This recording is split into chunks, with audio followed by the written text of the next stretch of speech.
예, 오늘 함께 살펴볼 말씀은 마가복음 14장 말씀입니다. 51절, 52절 말씀 제가 봉독하겠습니다. 마가복음 14장 51절, 52절입니다.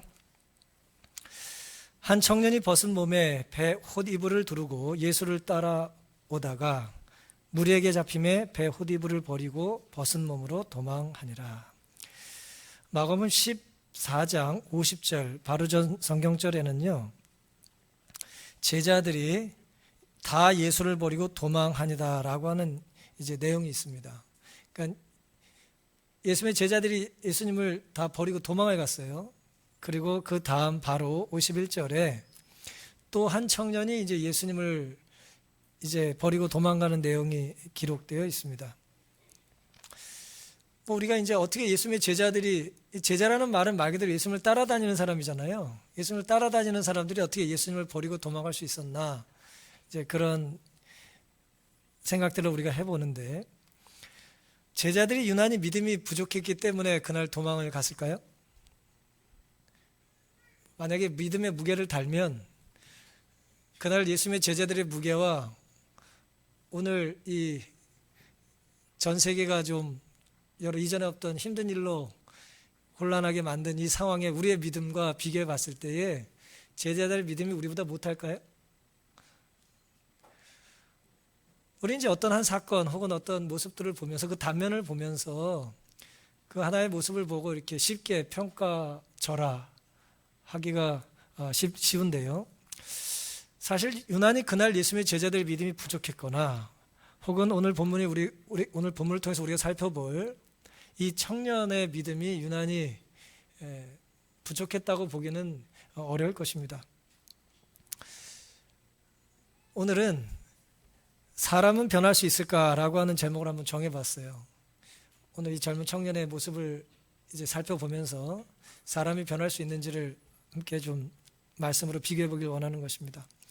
한번 질문을 드리겠습니다. 사람이 변할 수 있습니까?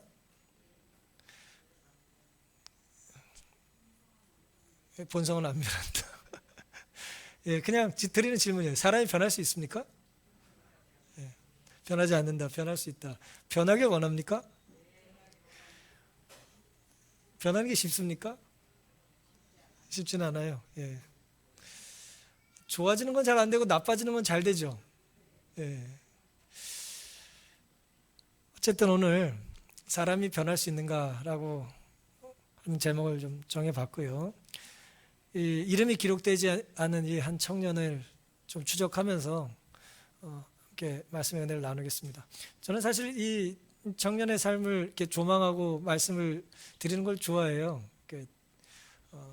이 청년의 그 모습이 제가 사실 고등학교 3학년 때 그 대학교 한 교수님이 오셔가지고 강당에서 설교를 하셨을 때 제가 참 은혜를 많이 받았거든요. 그래서 1989년도에 그 설교 드렸던 그 감동이 아직도 남아 있어서 제가 몇 년에 한 번씩 이제 본문을 설교를 드리는데 그때 감동이 다시 또 되살아나기도 합니다. 이 본문은 마가복음 14장에 기록되어 있는데 이 복음서가 4권 있지 않습니까? 근데 4권 중에 마가에만 기록이 되어 있는 내용이에요. 다른 복음서에는 이 청년의 이야기가 기록되어 있지 않습니다. 그래서 학자들은 이제 공부를 많이 한 학자들은 능히 자연스럽게 당연하게 이렇게 생각을 합니다. 이 복음서의 저자인 마가 요한, 로마식 이름과 유대식 이름을 같이 쓴 거예요. 마가 요한이 예수의 체포와 연관하여 자기 자신을 은밀하게 지적한 것이라고 추론되어 왔다 그랬어요. 그러니까 누구 얘기라고요? 마가 요한, 마가복음의 저자가 마가잖아요. 그러니까 누구 얘기라고요? 자기 얘기를 이름을 밝히지 않고 썼다고 사람들이 생각했다는 거예요. 남들이 모르는 얘기를 누군가 한다면 둘 중에 하나입니다. 거짓말하고 있거나 말 그대로 그 사람만 알고 있는 거죠. 그렇죠? 남들이 보지도 듣지도 알지도 못하는 얘기를 누군가 하고 있다면 그건 거짓말을 지어낸 것이거나 사실인데 누구만 알아요? 자기만 아는 자기 얘기인 거예요. 것일 가능성이 큰 것이죠. 근데 마가복음은 가짜가 아니죠. 그럼 복음서는 하나님께서 우리에게 주신 생명의 말씀이고 예수님의 일대기를 기록한 진리의 말씀이니까 마가의 기록이 사실이라면 우리는 이제 마가 자신의 기록도 뭘로 봐야 돼요? 자기의 이름을 밝히지 않은 마가의 이 자기의 이야기도 사실이라고 당연히 믿어야 되는 것입니다. 그렇다면 마가는 왜 자신의 이야기를 이 마가복음에 삽입을 했을까요? 그것도 별로 이렇게 자랑스러운 이야기가 아니잖아요. 내용이 뭐예요? 한 청년이 이제 자기 젊을 때 얘기해요. 벗은 몸에 배 호디브를 두르고 예수를 따라오다가 무리에게 잡혔어요. 예수님 십자가에 이제 달려 돌아가실 때 잡혀가는 이야기를 기록한 거예요. 제자들이 먼저 도망갔고 자기도 이제 쫓아가다가 이제 어떻게 됐다는 거예요? 자기도 잡히니까 상상을 해보세요. 혼입을 입고 가는데 누가 날 잡아요. 그러니 뭐예요? 잡힐 수 없으니까 뭐예요? 입을 포기하고 알몸으로 이제 도망을 간 것입니다. 벗은 몸으로 도망을 간 거예요. 사적이고 은밀한 사건을 마가가 일기도 아닌데 기록해 둔 것입니다. 자기의 이야기를 남기고 싶었어요. 근데 보통 우리가 기록을 남길 때는 좋은 이야기를 남겨요? 부끄러운 이야기를 남겨요? 좀 좋은 이야기를 남기죠. 근데 이 사람은 은밀하고 부끄러운 이야기를 남긴 거예요. 예수님께서 잡혀가셨을 때 누가 다 도망갔다고요? 제자들이 다 도망갔어요. 제자들이 다 도망갔어요. 유다는 예수님을 팔았고 다 도망갔어요. 그런데 그 도망간 현장에 누구도 있었어요? 자기도 있었던 거예요. 자기도 그 현장에 있었던 것입니다. 그러니까 내가 그 현장에 있었다는 걸 기록할 때 예쁘게 포장하지 않고 사실 그대로 기록한 거예요. 내가 그곳에 있었다. 그리고 나도 도망갔었다. 라고 기록한 것입니다. 이 청년, 이제 오늘 사람이 변할 수 있는가라고 하는 이 질문의 첫 번째 이 청년의 모습은 옷 벗고 도망간 사람의 모습으로 나타나요. 빛바랜 오래된 일기나 책갈피 같은데 나도 모르게 이제 숨겨져 있던 사진 같은 걸 어쩌다 본 일들이 있으십니까? 들춰다보면 뭐가 마른 낙엽이 나오거나 뭐 코팅된 무슨 종이들이 나오거나 그럴 때 있지 않습니까? 그걸 보면 우리가 바보가 아니기 때문에 바로 연상이 되죠. 물론 기억이 잘 안 날 때도 있지만 보통 기억이 나요. 이걸 누구한테 받았고 내가 누구한테 썼던 거고 이게 언제 상황에 편지고 이제 어떤 상황에 찍었던 사진인지가 기억이 나는 것입니다. 아, 이런 일도 있었구나. 있었었지. 내가 거기 갔었네. 그때 내가 얘랑 되게 친했었는데. 이런저런 생각들이 꼬리에 꼬리를 물고 이제 떠오르는 것입니다. 나와 관계된 것이라면, 오늘 장로님께서 안교 시간에 간증에 대한 말씀하셨지만 나와 관계된 것이라면 글자 하나만 봐도 연결이 되는 거예요. 연상이 되는 것입니다. 글 한 줄을 읽고 사진 한 장으로 우리는 추억을 여행할 수 있는 것입니다. 마가 요한은 배 호니브를 두르고 주님을 쫓아갔었어요. 그리고 무리에게 잡혔죠. 그리고 이불을 던져버리고 벗은 채 도망을 쳤던 그런 기억을 잊을 수가 없는 거예요. 복음서를 기록하는데 이 이야기를 예수님의 제자들이 도망갔다고 하는 장면을 서술하면서 기술하면서 자기 이야기를 뭐 할 수 없다고요? 빼놓을 수가 없었던 거예요. 왜냐하면 그 현장에 나도 있었기 때문입니다. 말씀드린 것처럼 우리는 과거를 아름답게 포장하는 경향이 있어요. 그래서 옛날이야 그러면 다 좋은 것처럼 그걸 겪을 땐 굉장히 고통스럽고 힘들었는데 지나고 나면 어떻게 생각해요? 그래도 좋았었다라고 사람들이 좋게 기억을 하려고 하는 것입니다. 하지만 마가 요한은 포장하지 않고 사실대로 기록을 했어요. 나도 도망쳤었다는 거예요. 그리고 나도 비겁했었다는 거예요. 나도 무섭고 두려웠었다는 거예요. 언젠가 우리가 이 과거를 오늘이라는 시간을 과거로 돌아보고 회상할 때가 올 거예요. 5년이 될 수도 있고 10년이 될 수도 있고 우리가 언젠가 마스크만 보면 이때 일이 기억날 겁니다. 그때 우리가 그 시절 참 좋았다라고 하는 회상 속에 우리는 정직하게 이렇게 고백할 수 있어야 합니다. 우리도 사실 무서웠었다. 우리가 무섭지 않아서 예배드렸던 게 아니다. 우린 두렵지 않아서 신앙생활을 유지했던 게 아니다. 또 반대로 똑같이 말하는 거예요. 우린 교회 가고 싶지 않아서 집에서 예배드리는 게 아니다. 다른 사람들은 자기 각자가 하나님과 만나는 은밀한 경험과 고백들이 전 있을 거라고 생각하는 것입니다. 그래서 오늘 우리는 다른 사람의 삶에 대하여 쉽게 말할 수가 없는 것이죠.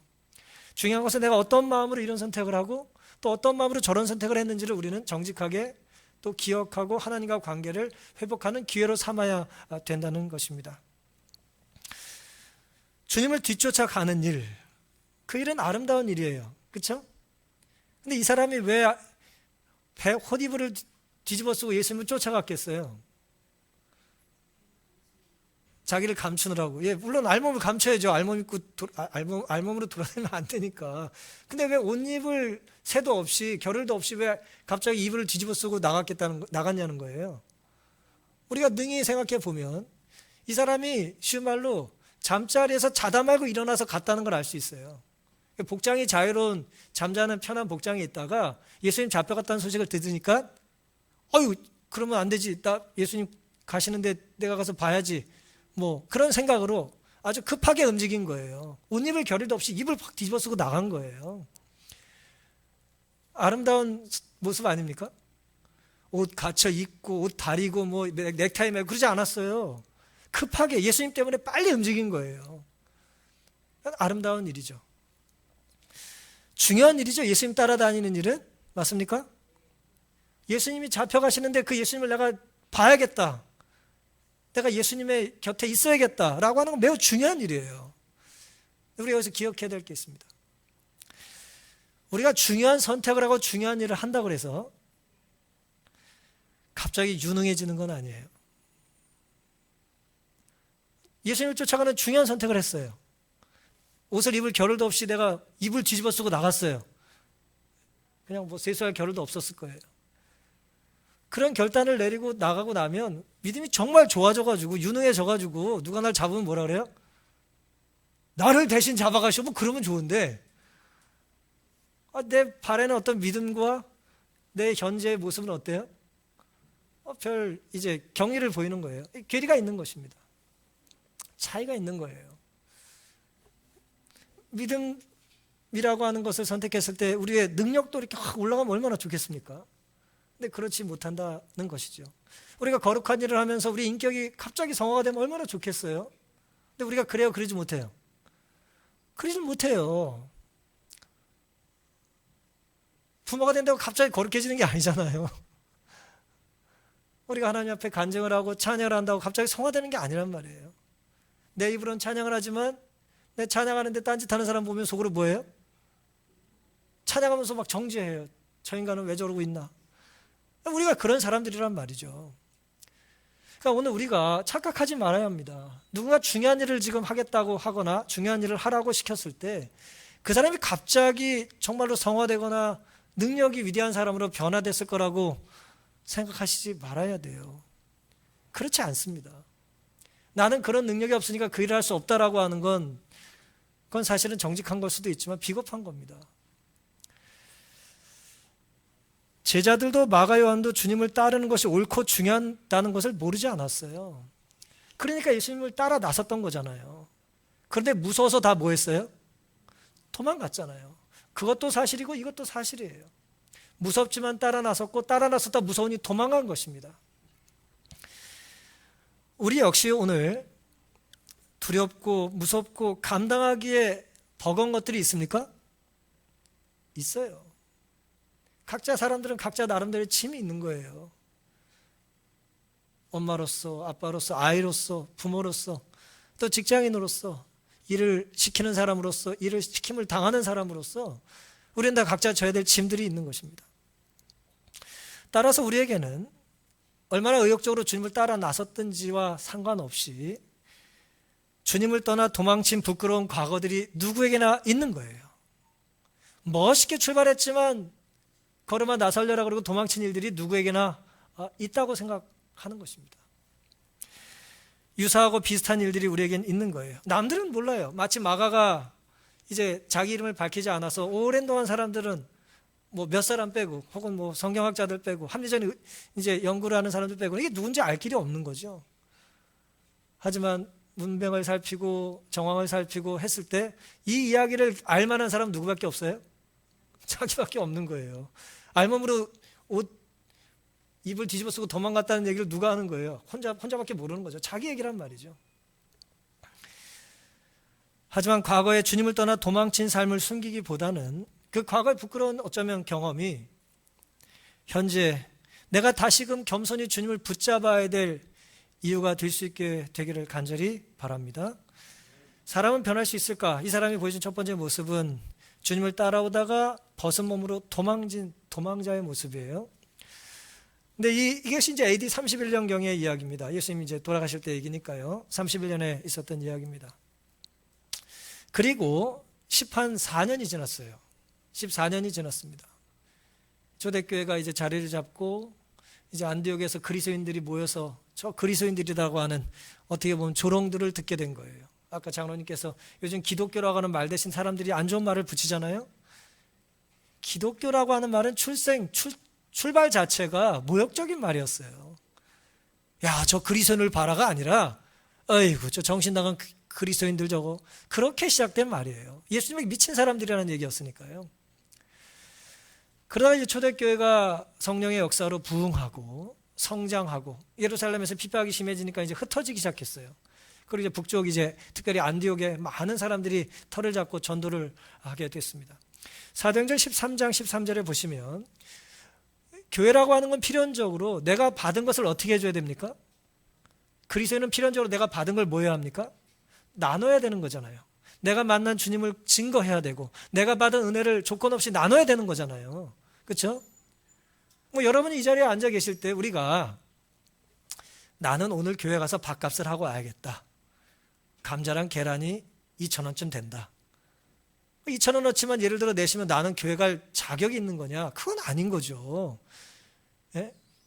여러분이 앉아 계신 의자에, 사용하시는 엘리베이터에, 뭐 주차장에 우리가 알지 못하는 이전 세대의 수많은 분들이 눈물을 흘리고 헌신하셔서 우리가 이 자리에 있는 거잖아요. 그분들이 조건 없이 헌신하셨기 때문에 마찬가지로 오늘 우리도 하나님의 부르심과 인도하심에 따라서 순종하면 이 다음 세대 사람들은 그 은혜와 복을, 평강을, 쉼을 누릴 수 있는 거예요. 그래서 이제 기독교 신앙이 된다는 것은 받은 은혜를 나누는 것이죠. 그 나누는 걸 우리는 두 자로 뭐라 그러면 선교라 그래요. 사도행전 13장 13절에 보면 바울과 및 동행하는 사람들이 바보에서, 이름이 특이해요. 바보에서 배 타고 밤빌리아에 있는 버가에 이르니 요한은 그곳에서 떠나, 요한은 마가 요한입니다. 예루살렘으로 돌아갔다 그랬어요. 이것이 이제 AD 45년 46년경의 이야기입니다. 그러니까 예수님을 떠나 도망쳤던 이 특이한 청년이 이제 10한 4, 5년쯤 지나서 안디옥에서 선교사를 처음으로 파송을 했거든요. 기독교 역사상 최초의 선교사예요. 교회 이름으로 파송한 최초의 선교사가 바나바와 바울이거든요. 이 두 사람의 무리에 마가 요한, 마가복음의 저자가 동행한 거예요. 이제 몸종이 돼서 이제 그분들을 받들려고 수발들려고 이제 동행을 했습니다. 그런데 13절은 뭐라고 말하고 있다고요? 바보라고 하는 곳에서 배 타고 밤빌리아에 있는 버가에 갔다가, 구불의 섬이에요. 그 항구에서 배 타고 버가에 도착했다가 요한, 마가는 저에게서 뭐 했다고요? 떠나서 예루살렘으로 돌아갔다. 다시 말하면 제가 번역했다 그러면 도망갔다라고 번역을 했을 거예요. 사도행전 13장 3절부터 5절에는 이에 금식하며 기도하고 두 사람에게 안수하여 보내니라. 바나바와 바울을 택해서 금식하고 기도하고 성령의 인도하심 따라 뽑았어요. 두 사람이 성령의 보내심을 받아 실루기아에 내려가, 이제 그 항구예요. 실루기아에 내려가 거기서 배 타고 구브로에 가서, 방금 전에 그림 보셨죠? 구브로라고 하는 섬으로 갔어요.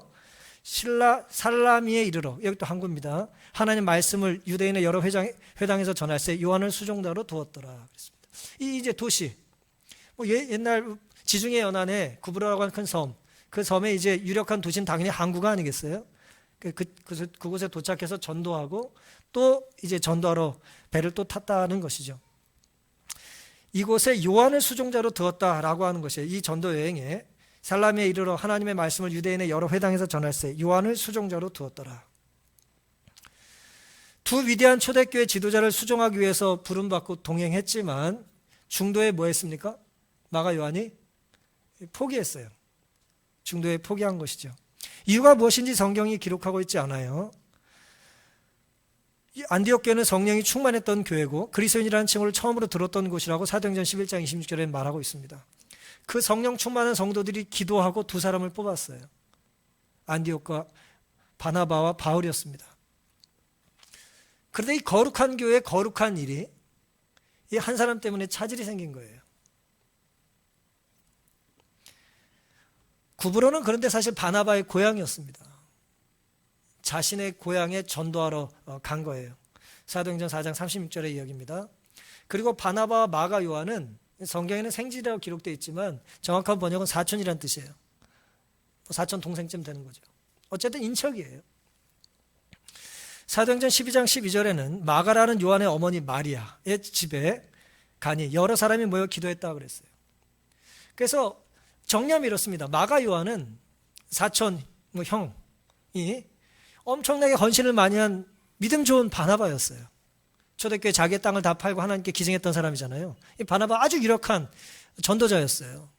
바울보다 훨씬 영향력 있는 사람이었어요. 초기에 헌신적이고 인품이 훌륭하고 정말 위대한 신앙인이었습니다. 그리고 어머니는 어떤 사람이었다고요? 초대교회에 사람들이 갈 데 없어 숨을 데 없고 먹을 데 없으면 다 초청해가지고 마음껏 음식을 대접했던 믿음 좋은 과부로 추정이 됩니다. 남편 이름이 나오지 않으니까요. 그래서 최후의 만찬도 여기서 했을 거라고 학자들은 생각해요. 위대한 헌신을 했던 믿음 좋은 어머니 밑에서 혹은 정말 위대한 지도자의 사촌 형 아래에서 이제 덕을 본 거예요. 이번에는 요즘 말로 얘기하면 엄마 찬스, 사촌형 찬스로 동승하게 된 거예요. 동행하게 된 거예요. 최초의 선교 여행을 따라 나서게 된 것이죠. 매우 유력한 집안의 자제였던 것입니다. 어머니와 사촌형의 후광에 힘입어서 기독교 역사상 최초의 선교 여행에 이제 선봉에 서서 수발을 들게 된 거예요. 사도의 수발을 들게 된 것입니다. 하지만 결과는 끔찍했죠. 사도행전에 이런 말씀이 있습니다. 그들의 길은 고생스러웠대요. 그들은 고난과 궁핍을 당하였으며 또한 도처에서 위험에 둘려 있었다. 고난에 익숙하지 않은 마가는 그 길의 위험과 궁핍에서 궁핍으로 낙심하였다.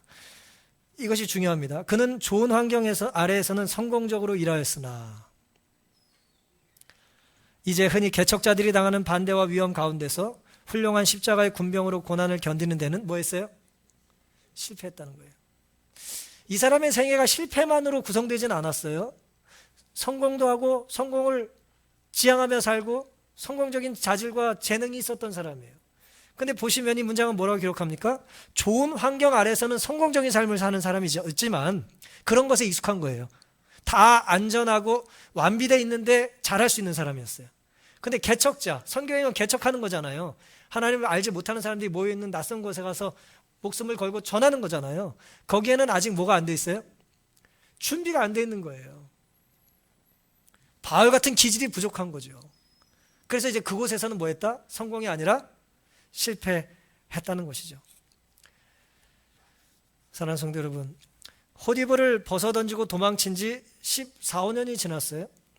마가 요한이 변했습니까? 초지일관 주랭량을 쳤어요. 잘 도망치는 거예요.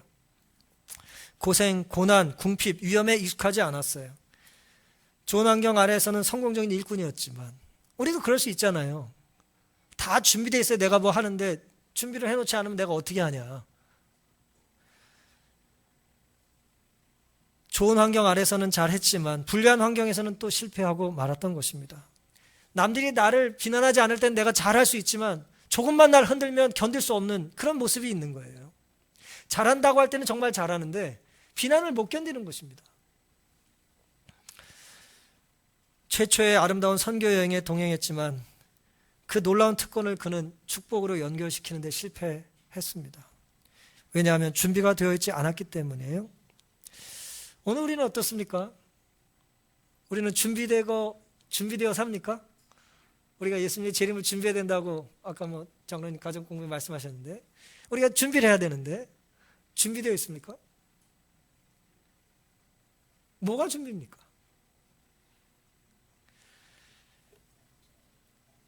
안타깝게도 그는 중간에 낙오하고 말았어요.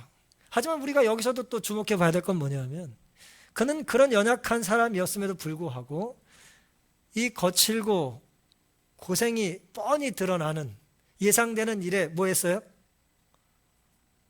멀리하지 않고 뭐 했어요? 동참했다는 거예요.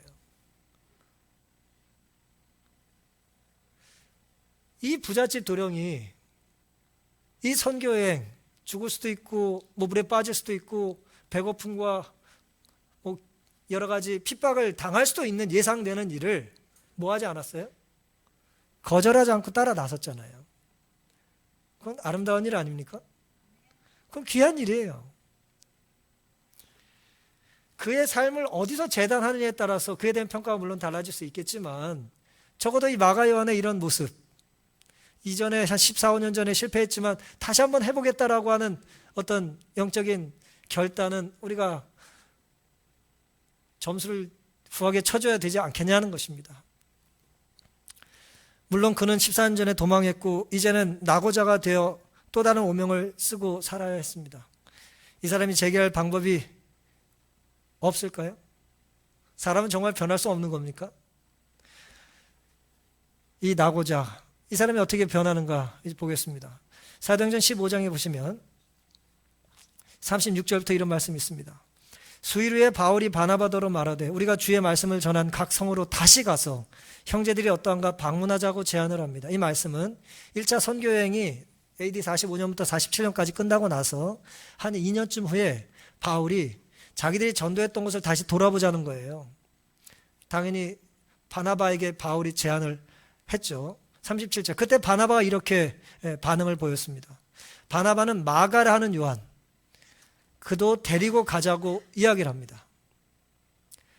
바울은 밤빌리아에서 38절 자기들을 떠나 한 가지로 일하러 가지 아니한 자를 데리고 가는 것이 뭐하다고요? 옳지 않다고 그랬어요. 뭐 누가 뭘 하자고 할 때 이렇게 말하기 쉽죠? 그것은 옳지 않아 라고 말하는 거예요. 이건 정으로 해결될 게 아니야. 이건 옳은지 그른지에 대한 중요한 문제야. 공과 사야. 뭐 이제 그렇게 말하는 공사를 구별해야 된다는 거죠. 그래서 이제 성경은 그 다음 절을 이렇게 기록했어요. 초대교회 아주 희한한 일이 벌어졌습니다. 서로 심히 뭐 했어요? 다투었대요. 바울은 거친 사람이거든요. 하나님이 그 거친 것을 활용하신 거잖아요. 아마 뭐 거칠게 말하고 행동했을 거예요. 심히 다퉜다고 표현했으니 뭐 상상에 맡기겠습니다. 저희가 싸우는 건 아무것도 아니에요. 심히 다퉜어요. 피차 갈라섰습니다. 바나바는 마가를 데리고 배 타고 구브로로 가고, 구브로가 뭐예요? 그의 고향이고, 어떻게 보면 구브로를 떠나서 배를 타고, 바바에서 배를 타고 갔다가 뭐 했어요? 자기가 사촌동생이 도망을 갔잖아요. 실패한 곳을 다시 데리고 간 거예요.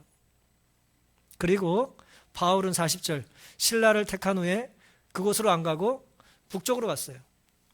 배를 타고 가지 않고 형제들에게 주의 은혜 부탁함을 받고 떠나 수리아와 길리기아로 다녀가며 교회들을 굳게 했다 그랬습니다. 이 잘 변하지 않는 사람의 이제 세 번째 모습은 뭐냐 하면 평가가 엇갈린다라고 하는 거예요. 여러분 살면서 평가 많이 받아보셨죠? 평가받는 거 좋아요, 안 좋아요? 기분 나쁘시죠? 평가는 뭐 필요할 수는 있겠지만 평가는 썩 우리를 유쾌하게 하는 건 아니에요. 물론 뭐 이제 경제학이라고 하는 것, 경영학이라고 하는 게 이제 20세기 들어와서 이제 좀 정착하면서 미국 중심으로 드러커라는 사람이 이제 뭐 경영학을 하면서 이렇게 자꾸 평가의 중요성을 얘기를 많이 했어요. 평가를 해야 문제를 발견하고 이제 개선할 수 있다고 하는 그런 이제 얘기를 해가지고 미국의 대기업들이 다 그 사람의 사상을 받아들였어요. 그래서 평가 시스템을 갖추는 거예요. 우리도 자꾸 뭘 갖춰놓으라고 그러잖아요, 지금. 뭐 온도제라고 하고 이게 평가예요. 잘못된 걸 판단하기 딱 좋거든요. 평가 기준이 있어야. 그래야 이제 개선도 한다는 거죠. 기업에서 이제 사용하는 개념인데 현대사회가 교회가 거의 뭐 기업화되어 있다 보니까 이제 그걸 이제 가져와서 많이 교회에 적용을 합니다. 일리가 있고 효과가 있는 건 사실이죠. 문제는 평가받는 걸 좋아하지는 않는다는 거예요. 맨날 1등하는 사람은 평가받는 게 좋겠지만 뭐 맨날 1등 할 수 있어요? 한 사람의 삶을 우리가 평가할 수 있습니다. 이 마가 요한의 삶을 평가해 봤을 때에 그 사람을 평가하는 두 사람의 입장이 같아요, 달라요? 같아요, 달라요? 바나바가 마가를 평가하는 것과 바울이 마가를 평가하는 게 같아요, 달라요?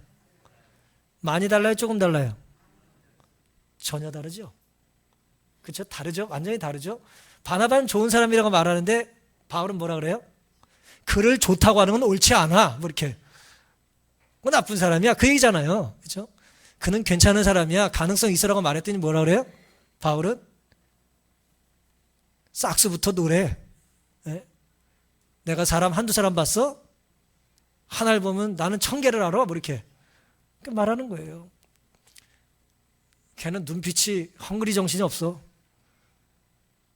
다 차려놓은 거나 먹을 줄 알지 차려서 먹질 않아. 그러는 것입니다. 남 앞에서 박수나 받으려고 하지 뒤에서 후원해 주는 것은 또 못해. 뭐 여러 가지 평가가 있을 수 있습니다. 1차 선교행이 지나고 45년에 출발했고요. 47년에 돌아왔고 지금 바울이 이걸 제안할 땐 49년이에요. AD 49년. 그러니까 1차 선교행을 떠나고 나서 만 4년이 지난 거예요. 그리고 뭐 떠나자마자 도망간 건 아니니까 길게 잡아 1년, 뭐 짧게 잡아 6개월 언제인지 모르겠어요. 성경이 자세한 걸 기록하고 있지 않으니까. 어쨌든 바울의 기억 속의 마가는 적어도 4년 전 혹은 3년 전에 뭘로 기억해요? 나고자로 기억하는 거예요. 나고자. 중도 포기자. 군대 훈련소에 입소했다가 훈련을 못 견디고 집으로 돌아간 거예요. 군인이 아니야, 얘는. 네. 그렇게 기억을 하는 것입니다. 그래도 자꾸 그 사람은 뭐 하죠? 다시 데리고 가자입니다. 바울이 얼마나 곤란했겠어요. 마가 가던 일 자기가 또 다 했을 거 아니에요. 예. 그 마가가 수발 들던 거 바울이 다 하면서 얼마나 힘들었겠어요. 마가만 있었으면 내가 이거 전념할 수 있는데, 말씀에만 전념하고 전도에만 전념할 수 있는데 이런 거 내가 하니까 뭐 불편할 수 있었겠죠. 선교지를 다시 방문하고자 하는데 실패를 초래했던, 도망갔던 사람을 같이 데리고 가자는 바나바와 그럴 수 없다는 바울이 선교여행 계획하다 뭐 했어요? 심하게 싸웠어요. 좋은 일을 하려는 의도는 같았습니다. 하지만 그 일을 할 사람에 대한 의견이 달랐어요. 그럴 수 있습니까? 얼마든지 그럴 수 있어요. 좋은 기분으로 잔치 준비하다가 난장판 싸움으로 끝나는 일이 한두 번이 아니에요. 네? 왜 없습니까? 많이 있죠.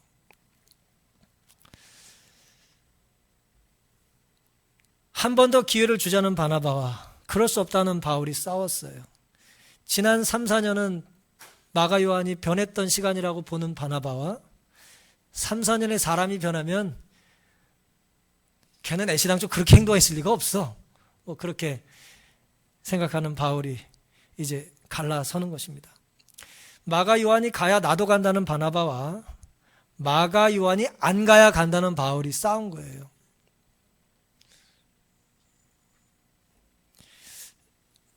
이게 두 사람의 2000년 전의 이야기가 아닙니다. 오늘 우리의 모습이에요.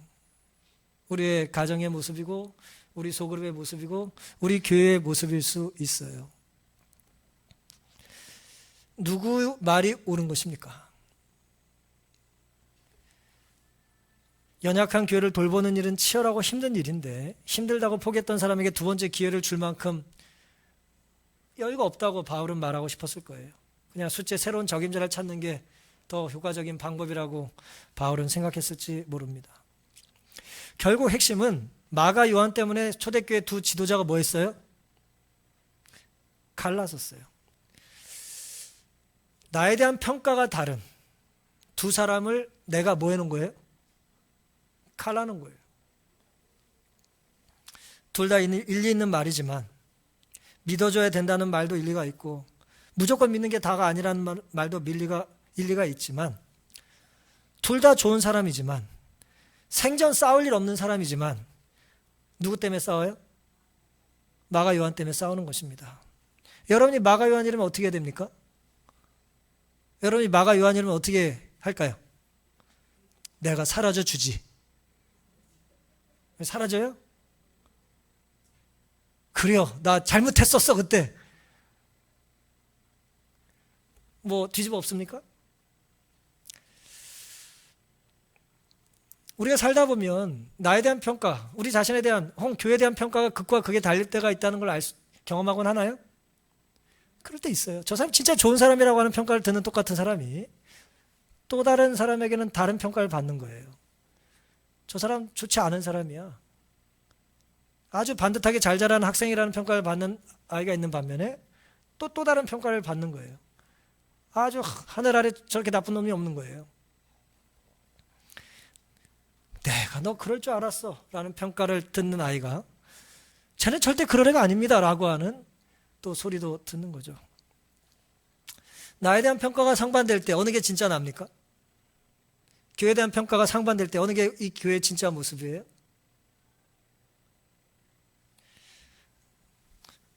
둘 다 우리 모습이에요. 둘의 평가가 다 옳은 거예요. 우리에겐 그런 면이 있는 것입니다. 제가 초대교회 두 지도자를 평가할 수 있는 위치에 있지 않습니다만은 적어도 역사는 바울보다는 바나바의 당시의 판단이 옳았다고 기록해요. 이후의 교회 역사는 마가에게 한 번 더 기회를 주자는 바나바의 선택이 탁월한 선택이었다는 걸 우리에게 알려줍니다. 하지만 우리는 바울같이 판단할 때가 많이 있죠? 어떤 사람의 결정적인 실수를 가지고 계속해서 그에게 더 이상 기회를 주고 싶어 하지 않아요. 옳지 않다는 거예요. 교회도는 그렇게 쓰면 안 된다는 거예요. 우리가 그럴 때가 참 많아요. 만약에 그런 잣대로 사람에게 평가의 잣대를 들어 쓴다면 바울도 두 번째 기회는 받을 수 없는 사람이었어요. 바울이야말로 가장 넉넉하게 두 번째 기회로 구원받은 사람은 아닙니까? 그리고 바울을 구원했던 사람 중 역할을 결정적으로 했던 사람이 바나바였어요. 남들이 바울을 받아주지 않을 때 바나바가 적극적으로 그를 믿어줘야 되고 받아줘야 된다고 말하지 않았어요? 사실 교회의 일은 거룩한 일이니까 흠없이 거룩한 사람들이, 실수 없는 사람들이 해야 된다고 말하긴 참 쉽습니다. 그런 생각, 그런 말은 쉬워요. 하지만 그런 사람이 어디 있냐 말이에요. 실수 없는 사람이 그 일을 해야 된다고 말하는데 그 말을 하는 사람도 실수가 많고, 그럼 그 자리에 누가 올라갈 수 있냐 말이에요. 너도 안 되고 너도 안 되고 너도 안 되고 교회를 누가 합니까? 봉사를 자격을 부여해서 하게 되면 누가 교회 봉사를 할 수 있겠어요? 할 사람이 없는 거예요. 그러니 대충 합시다. 그런 뜻이 아닙니다. 제 말은. 교회 일은 죄인을 돌보는 일인데 그 돌보는 일이 죄인이 아닌 사람에게 맡겨져야 한다는 논리는 매력적으로 보이지만 매우 위험한 발상이에요.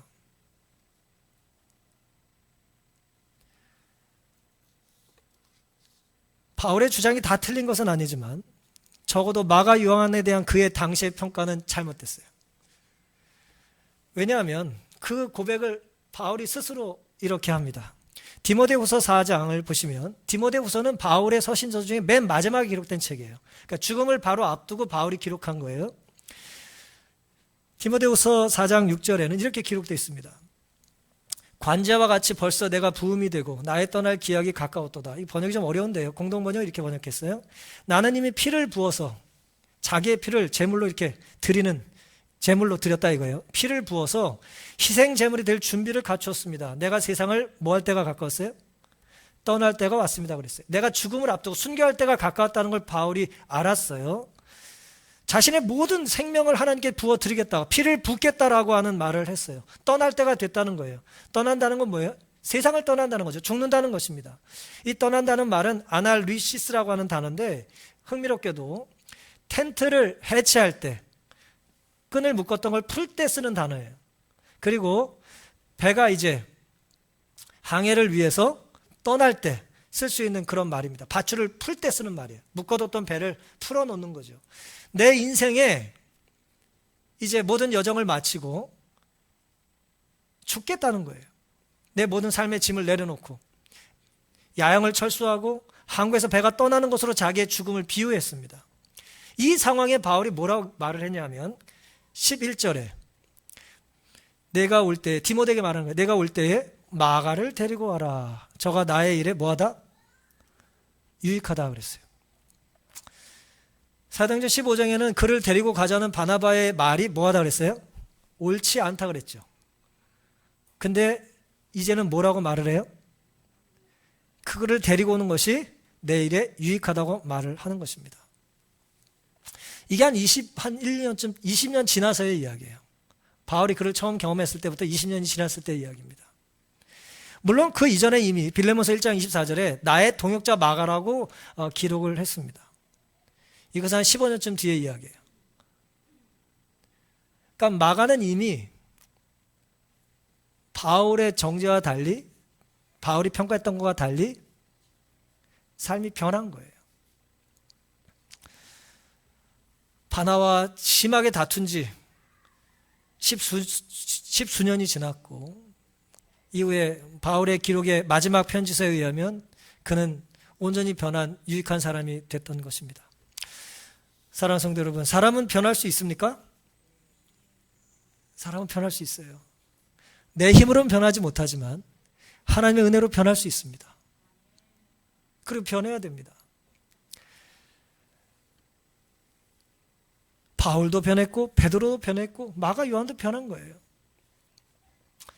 물론 사람은 변한 사람을 원해요. 사람은 변화된 사람을 원하는 거예요. 하지만 하나님은 변화시켜 주실 사람을 찾으십니다.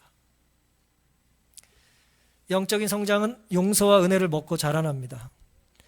바나바처럼 연약한 사람에게 제3, 제4 기회를 줄 수 있는 우리 교회와 우리 신앙 공동체가 될 수 있기를 간절히 바랍니다. 부끄러운 과거의 전과가 없으면 좋겠지만 우리는 모두 가리고 숨기고 싶은 과거, 씻을 수 없는 부끄러운 것이 있어요. 한 번이 아니라 여러 번 그럴 수 있습니다. 마가 요한처럼 한 번이 아니라 몇 차례 그럴 수 있어요. 도망자가 낙오자가 되고 그럴 수 있습니다. 하지만 그럼에도 불구하고 그리스도를 바라보라. 그대는 그 사랑을 불신하지 말아야만 한다. 어두운 면을 보지 말라. 하나님 안에서 희망을 가지라. 예수님을 그대의 죄를 용서하시는 구주로 바라봄으로써 그대는 그분의 형상으로 변할 수 있다. 나는 그분이 나의 결점에도 불구하고 나를 사랑하심을 안다. 그랬어요. 변할 수 있는 조건이 뭡니까? 누굴 바라보는 거예요? 그리스도를 바라보는 거죠. 주님이 나를 있는 그대로 사랑해 주시고 용서해 주신다는 걸 믿으면 그 믿음과 그 사랑과 은혜로 구주를 바라보면서 그분은 우리를 그분의 형상대로 바꿔주신다는 거예요. 그러니 우리가 주님을 바라보는 일에 실패하지 않게 되기를 바라는 것입니다. 주님은 우리를 있는 그대로 받아주시고 놀랍게도 있는 그대로 놔두질 않으세요. 이사야 42장 3절 상한 갈대를 꺾지 아니하며 꺼져가는 등불을 끄지 아니하며 진리로 공의를 베푸시는 분이라고 성경은 하나님을 묘사합니다. 우리 주변에 쓸모없는 상한 갈대가 있고 다 꺼져버린 등불 같은 게 있다고 쉽게 말하지 말고, 도망했었다고 낙오했었다고 멋진 두 사람의 사이를 벌려놓은 말썽쟁이라고 정죄만 하지 말고 바나바처럼 무익한 종에서 유익한 자로 변할 수 있는 그런 기회를, 또 죽어 마땅한 우리를 영원한 생명을 주시기에 적합한 자로 변화시켜 주시는 예수님을 의지하고 바라보며 사는 우리가 되기를 다짐하는 이 시간 되기를 바라면서 오늘 말씀을 마치겠습니다.